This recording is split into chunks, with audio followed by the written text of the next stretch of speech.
بسم اللہ الرحمن الرحیم۔ السلام علیکم، میں ہوں جاوید اقبال اور آپ دیکھ رہے ہیں پروگرام نیوز واچ۔ اس پروگرام میں ہم بات کرتے ہیں دن بھر کے اہم واقعات اور دن بھر کی اہم خبروں پر تبصرہ لیتے ہیں اپنے ماہرین سے۔ اپنے آج کے پروگرام کا آغاز کرتے ہیں پاکستانی قوم کے لیے بدقسمتی کا لمحہ ہے کہ اور تو اور محکموں میں کرپشن ہو ہی رہی تھی، لیکن اب جو حج کے معاملات ہیں ان میں بھی کرپشن ہونے لگی۔ پاکستانی حکمرانوں کے لیے اور پاکستانی حکومت کے لیے اور پورے پاکستانی عوام کے لیے یہ لمحہ فکریہ ہے کہ آج حکومتی اہلکار کھڑے ہوئے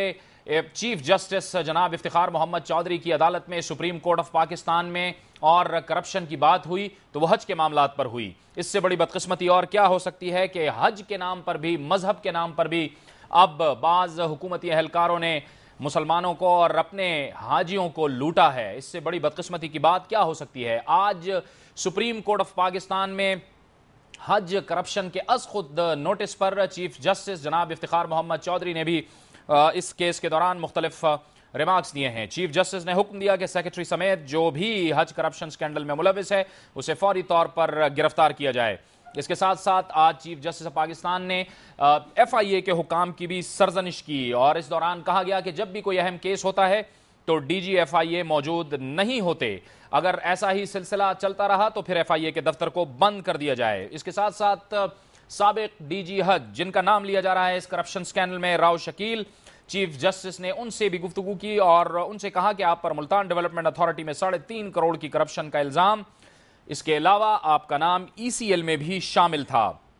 چیف جسٹس کا یہ بھی کہنا تھا کہ اگر مذہب کے نام پر ملک کو لوٹنا ہے تو اس ملک کا اللہ ہی حافظ ہوگا۔ انہوں نے سیکرٹری مذہبی امور سے استفسار کیا کہ آپ کو کرپشن ہی کہنا چاہیے اور سرنڈر کر دینا چاہیے، مگر آپ انکوائریوں میں پڑے رہے۔ یہ ایک بدقسمتی کی بات ہے اور لمحہ فکریہ ہے کہ 80,000 سے زائد عازمین نے جس طرح سے حج گزارا، جس طرح سے وہ حرم شریف سے دور رہے، کئی کلومیٹر دور رہے اور ان کا پہنچنا وہاں پر محال ہو گیا یا مشکل ہو گیا، یہ پاکستانی حکمرانوں کی آنکھیں کھولنے کے لیے کافی ہے۔ اسی پر بات کرنے کے لیے اور اس کا مزید تجزیہ کرنے کے لیے ہمیں جوائن کیا ہے اسلام آباد اسٹوڈیوز میں مسلم لیگ نون سے تعلق رکھنے والے رکن قومی اسمبلی بلال یاسین نے، جو کہ حج ریویو کمیٹی کے رکن بھی ہیں۔ بہت شکریہ بلال یاسین صاحب، آپ کو خوش آمدید کہتے ہیں اپنے پروگرام میں۔ سب سے پہلے تو آپ یہ فرمائیے گا کہ آپ حج ریویو کمیٹی میں تھے اور آپ خود گئے تھے اور آپ نے خود سعودی عرب میں حالات بھی دیکھے تھے اور آپ اپنے خرچے سے بھی گئے تھے، یہ بتائیے آپ نے کیا دیکھا ہے؟ جاوید صاحب، جس طرح آپ نے ابھی ذکر کیا ہے، بڑا ہی یہ افسوسناک امر ہے کہ آج سپریم کورٹ پاکستان میں سو موٹو ایکشن لیا گیا جو حج ریویو کمیٹی تھی اس کی ریکویسٹ پہ، اور ہم نے یہ اپنی فائنڈنگ ہماری تھی کہ ہماری کچھ سفارشات تھیں جس پہ نیشنل اسمبلی میں ہماری سنوائی نہیں ہوئی، تو ہم نے ساتھ ہی ساتھ چیف جسٹس پاکستان کی عدالت کا دروازے کٹکھٹائے تھے اور آج سو موٹو ایکشن میں ہمیں کال کیا گیا تھا۔ آج سارا دن صبح سے لے کے شام تک وہیں پہ ہمارا گزرا اور بہت سے ایسے معاملات ہمیں سننے کو ملے جس کو سن کے عقل دنگ رہ گئی۔ ہم نے جو آپ کا جو سوال ہے کہ ہم نے وہاں پہ کیا دیکھا، دیکھیں جاوید صاحب، یہ 5 لوگوں کی کمیٹی تھی جس کو حکومت پاکستان نے بھیجا تھا کہ جائیں اور وہاں پہ حج ریویو کمیٹی کے نام سے یہ کمیٹی متعارف ہوئی اور ان کا کام تھا کہ یہ جو بلڈنگز جو ہائر کی گئی ہیں، جو پاکستان سے عازمین حج جنہوں نے 80,000 کے قریب جنہوں نے وہاں پہ جانا تھا اور جنہوں نے وہاں پہ رہائشیں اختیار کرنی تھی، ان کے لیے یہ کمیٹی تھی اور یہ سارے انتظامات کا جائزہ لینے کے لیے۔ مگر افسوس کہ جب ہم وہاں پہ گئے اور ہمارے ساتھ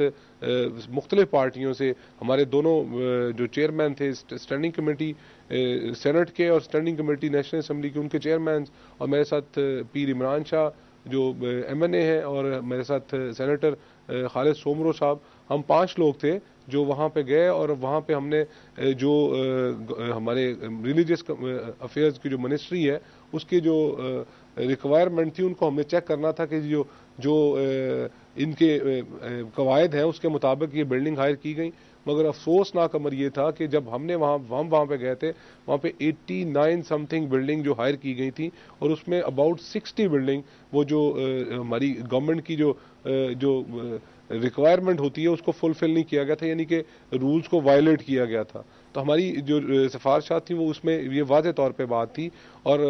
غضب یہ تھا کہ ایک انڈر کنسٹرکشن بلڈنگ جس پہ آج خود بھی chief justice Pakistan Iftikhar Chaudhry focus کرتے رہے اور انہوں نے بار بار مجھ سے بھی پوچھا اس معاملے میں تو یہ وہ بلڈنگ تھی جس میں 5000 حاجیوں نے رہنا تھا،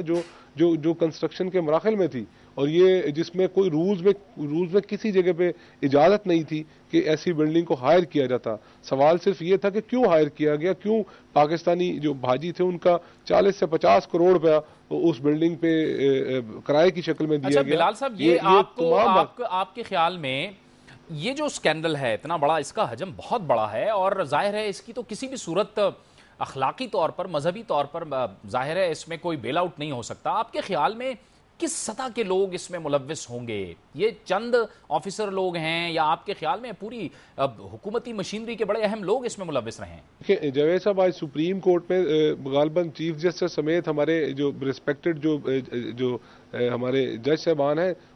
6 سپریم کورٹ کے ریسپیکٹڈ جج تھے جنہوں نے آج سارا دن اس کیس کی پروسیڈنگ کی ہے، اور ان کا بھی جو سوچ ہے اور ان کی بھی جو سوال ہے وہ آپ والا ہی ہے، اور میرے ذہن میں بھی یہی سوال ہے کہ یہ ہو نہیں سکتا کہ ایک ڈائریکٹر جنرل حج، جس کو آج ہتھ کڑیاں لگا کے عدالت میں پیش کیا گیا، جو راؤ شکیل کے نام سے جانا جاتا ہے، کوئی شک نہیں ہے کہ ہماری سوچ میں ہے کہ بھی وہ انہوں نے جو کرپشن کے جو معاملات ہیں اس میں ان کی انوالومنٹ بنتی ہے، مگر یہ میں نے بھی وہاں پہ آج چیف جسٹس پاکستان کے سامنے یہ بات کہی، اور بھی دوسرے ساتھیوں نے کہی کہ یہ کس طرح ہو سکتا ہے کہ ایک ڈائریکٹر جنرل اکیلا ان کروڑوں اربوں کی کرپشن میں ہو۔ یہ جو داستان ہے یہ اکیلے ڈی جی حج پہ جو مشتمل نہیں ہے، اس میں اور بھی بہت سارے جو پردہ نشین ہیں ان کے نام آتے ہیں، اور ان کے چہرے بے نقاب ہونے چاہیے۔ یہی تو ہماری سفارشات تھیں کہ جی ڈائریکٹر جنرل حج سے پوچھا جائے کہ اکیلا وہ نہیں ہو سکتا، اس میں کون کون لوگ ہیں اور کس لیول کے لوگ ہیں جو اس کرپشن میں انوالو ہیں، اور اس میں آج آپ کو جس طرح بتایا صبح سے شام تک ایک ہی کیس پہ فوکس کیا گیا، اور اس میں چیف جسٹس صاحب بار بار پوچھتے رہے جو سیکرٹری انفارمیشن تھے ان سے کہ بھی آپ کیوں اس میں ریلیکٹنٹ ہیں، کہ کیوں نہیں بتاتے آپ کے ساتھ کون کون دوسرے ساتھی ہیں جنہوں نے آپ کو اتنی بڑی کرپشن میں آپ کے نیٹ ورک میں شامل تھے۔ یہ بلال صاحب، یہ اس قدر ہم میں سے احساس نکل چکا ہے، اور ہم میں حیثیت بالکل نہیں ہے کہ حج پہ جانے والے لوگ جو کہ اللہ کے گھر میں موجود ہوتے ہیں اور ان کے ہاتھ دعا کے لیے اٹھ رہے ہوتے ہیں، اور اگر ان کو اس طرح کی مشکلات پیش آتی ہے تو وہ تو ظاہر ہے دعا بددعا میں بدل جاتی ہے۔ دیکھیں بالکل تو آپ صحیح کہہ رہے ہیں، بلکہ میں تو یہاں تک کہوں گا کہ آج پاکستان کے جو حالات ہیں، پاکستان اس وقت جتنے مشکل حالات میں ہے، اس کی ایک بڑی وجہ یہ ہے، اور مجھے جب جو منسٹر ریلیجیس افیئر جو ہیں وہ میری اس بات پہ میرے ساتھ وہ مذاق کرتے رہے میرا کہ بھی آپ کے کہنے کا مطلب ہے کہ پھر صرف اسی معاملے کو ٹھیک کر دیا جائے تو پاکستان کے معاملہ ٹھیک ہو جائیں گے، تو میں نے ان کو وہاں پہ بھی کہا کہ بالکل میرا یقین ایمان ہے کہ جب تک ہم